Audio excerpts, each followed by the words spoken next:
So here's part 2 of the SL-1 presentation. Something you should remember, SL-1 was intended as a prototype of a standalone low-power power source for remote dew line stations. The reactor was run on and off for about 2 years with no major problems. None of what happens at SL-1 was inevitable. It took a series of design mistakes and totally unexpected actions of one man to cause the disaster. This part of the SL-1 story will cover the time between 9 p.m. and midnight on January 3rd, 1961. Part 3 will complete the story along with lessons learned and a comparison between SL-1 and the 3 Mile Island event and the Chernobyl event. SL-1 has a number of buildings that interest us. The reactor room, of course, Building 602, which has the control room, supply rooms, locker rooms, and such, and Building 613, which housed administrative offices. The SL-1 reactor was in the reactor room, which was connected to Building 602 by a covered stairway. Other buildings on the installation were unoccupied at the time, as was the guardhouse. The other buildings don't really interest us. Why the guardhouse was unoccupied is a mystery. It doesn't seem to have been described as being unusual in any of the reports I read. So here we go. At 9 p.m., the 2 operators and 1 trainee were all in the reactor room reattaching control rods to the motors that raised and lowered them. Something bad happened when they were doing this. Much is made later in some accounts of control rods sticking when raised or lowered, but the critical rod, the one that causes all the evil, rod number 9, in previous operations had stuck occasionally, but on the last shutdown had traveled freely. The surrounding rods, 1, 3, 5, and 7, had a history of sticking more often. But in the shutdown in December of 1960, rod number 9 had fallen into place by simple gravity and did not have to be driven down into its mount. My opinion is that a stuck number 9 rod is unlikely to have caused what is about to happen. The placement of the 3 men in the reactor room, based on post-disaster analysis to figure out where they were, Richard Legg, the shift supervisor, is on top of the reactor. He's going to pull on rod number 9 so it can be lifted up to attach to the drive motor. Jack Burns, the operator, is also on top of the reactor, but he's facing toward McKinley, perhaps asking for a tool of some sort. So his attention is not on Legg.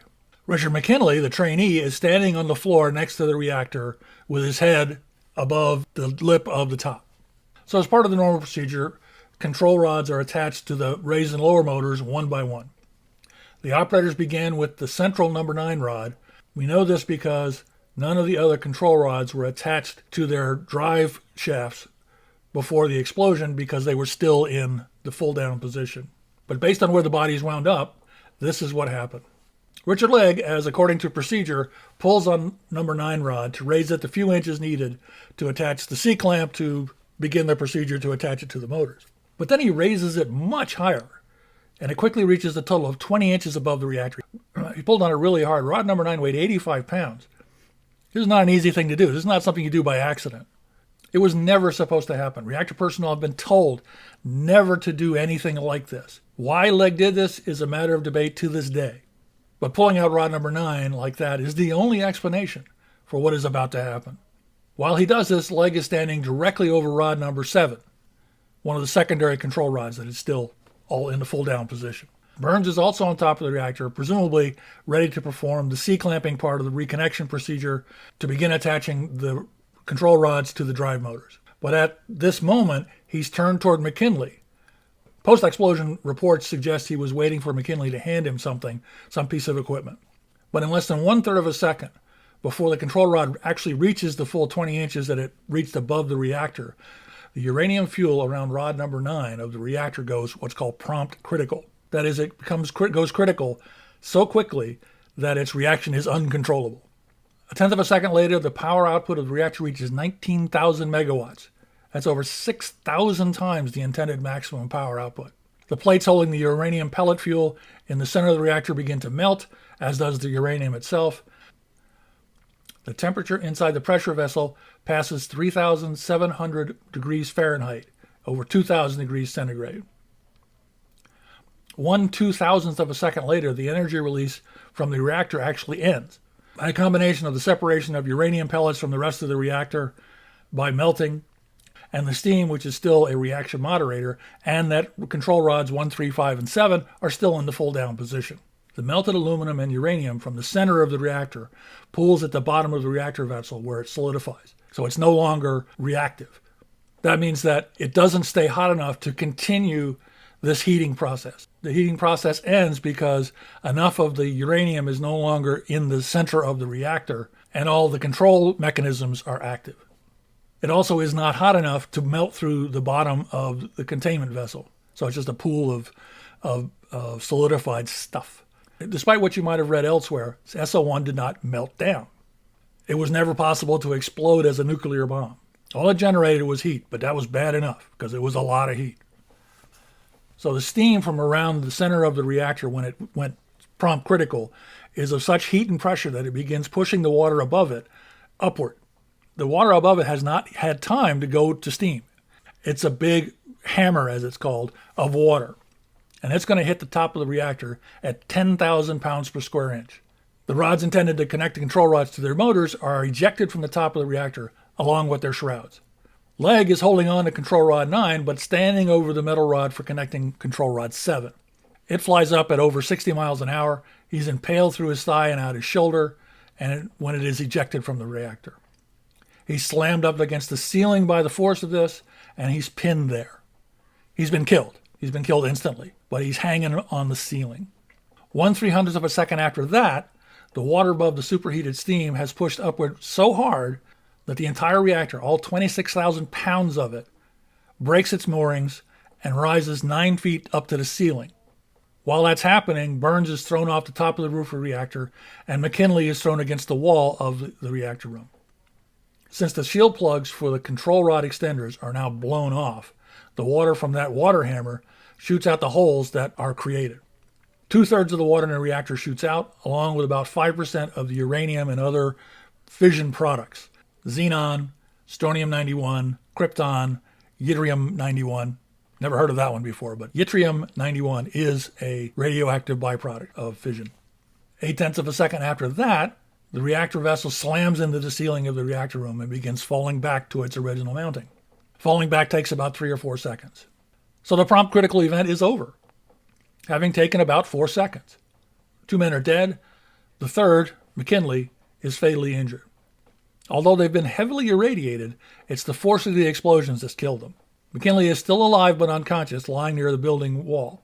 Burns' body is lying partially covered with shielding. It's been blasted off of the covering of the reactor about 90 degrees around the building from McKinley, near that wall. Leg is pinned to the ceiling by the connecting rod for the Rod 7 motor. Control Rod 7 itself has remained in the reactor core. What was unrecognized at the time, and wouldn't be until there was a thorough analysis of what went wrong, was it discovered that any control rod in the reactor could have been yanked out like 9 was, except 9. So what would have caused that kind of what turned out to be crucial design error? I believe it was because of a whole series of what were perceived at the time as small changes to the reactor. The reactor had 5 control rods, but it was designed to have 9. But somebody decided to use 4 of those control rods for something else, for sensors. Having done that, the arrangement of the uranium around the control rods had to be changed. And the result of that was that there was a concentration of uranium around rod number 9. Rod number 9 suddenly becomes the control rod, which for some reason was not recognized at the time. Somebody else decided that with proper training, no one would ever pull the rod up as high as it was pulled up. So there didn't need to be any kind of stop block. Nobody would do that because they were trained to not do it. So here we have a whole series of small changes, probably more, but these are the ones that jumped out at me, that are made in the blissful assurance that it's a small change, can't be dangerous. But put them all together, SL-1 was a disaster waiting to happen. These days, this is known as design creep and is still needlessly common among corporations and governments and any other organization you'd like to name. Oh, this is a small change. What could it hurt? So back to our story. At 9:01, alarms from the heat sensors in SL-1's reactor building ring in firehouse number 1 in the central facilities area 8 miles from SL-1. A quick check at another reactor experiment just up the road from SL-1 reveals that there's no excess radiation there. So the problem is SL-1 only. A fire engine and car with 6 firemen in it and the assistant fire chief are dispatched to SL-1. And they arrive shortly after that. Meanwhile, notifications of this are being passed up the line to the AEC Idaho Operations Office, and a radiation health physicist is dispatched to SL-1, one of a number which will arrive over the next few hours. Health physicists are people trained to evaluate safety in high radiation environments, to tell you when it's too dangerous to go in there, to tell you when it's time to leave. All these people have arrived at SL-1 by 9/17. But at this point, nobody knows what's going on in the reactor except that the fire alarms are going off. These men do not think the reactor has exploded. They think it might be a leak. They don't know what it is. So their initial activities are concentrated on finding and rescuing the SL-1 crew to find out what went wrong, because these are the only people who can tell them. The reactor crew is not seen, so they're going to have to go inside and look for them. And since SL-1 is a nuclear reactor and all the men who have showed up are familiar with that, they start taking radiation readings immediately. Radiation readings outside the SL-1 building, at the gatehouse specifically, are 125 to 150 millirads. That's 125 to 150 thousandths of a rad.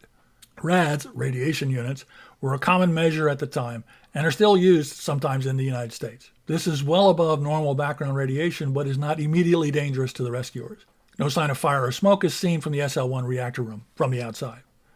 So all the initial activity is to try and find the SL-1 crew. Quick digression on radiation exposure. Radiation doses are cumulative.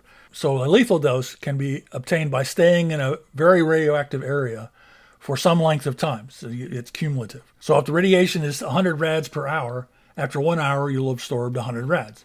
All the meter readings I'm going to tell you about are in rads per hour.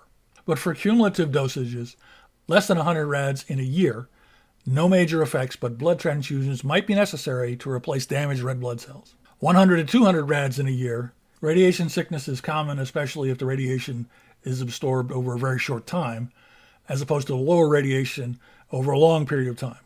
Radiation sickness is usually damaged organs that have to recover. You can be treated to get over it, probably. 200 to 1,000 rads, major immediate effects. Very serious radiation sickness, and if not treated immediately and aggressively, fatal, and maybe fatal anyway.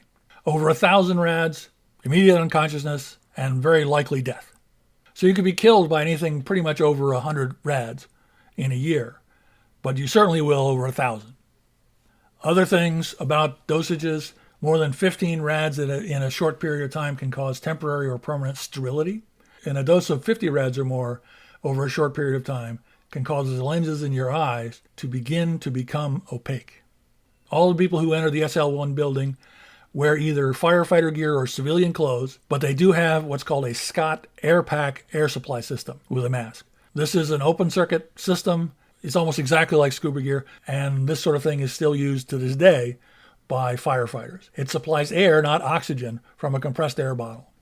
Around 9:12 p.m., the first entry into the SL-1 building is carried out by firemen, security men, and a health physicist. 6 men in all wearing Scott air packs. They enter building 613 because all the exterior doors to building 602 are locked. They record radiation of 1.5 rad per hour at the doorway to building 613. They then move into building 602 and block open doors behind them so following parties will have a clear path to the covered stairway, which connects 602 to the reactor room. The top of the reactor is actually on the second floor of the reactor building. To get to where the men are likely to be found, the covered stairway is the only way to get there. This first group of men, in their quick reconnaissance, do not find the crew, do not go past building 602, and decide not to stand around and talk about where they should be, and just leave 602 and 613. Pretty smart. A few minutes later, an assistant fire chief enters 613 to 602 to search for the missing men more thoroughly. He goes as far as the covered stairway, and he finds in building 602 the crewmen's winter coats, along with lunch pails and coffee cups. In other words, they haven't left. He reports a radiation level of 250 millirads per hour near the stairway. He has very obviously misread his device, as we will see. The radiation levels are actually much higher. At this point, all men who are going to go into building 602, 613 and the reactor room are ordered to put on air packs, including anybody inside the wire of the SL-1 compound. If they don't have an air pack, they have to go outside. So now, since they haven't found the crew yet, and it would appear that they're in the reactor room, another 2 men are sent in to reconnoiter the covered stairway. At the third step on the stairway, their radiation detector pegs at 25 rads per hour. That's as high as it goes. They retreat, and any further search and rescue people will have to have a higher range radiation detector, which are obtained.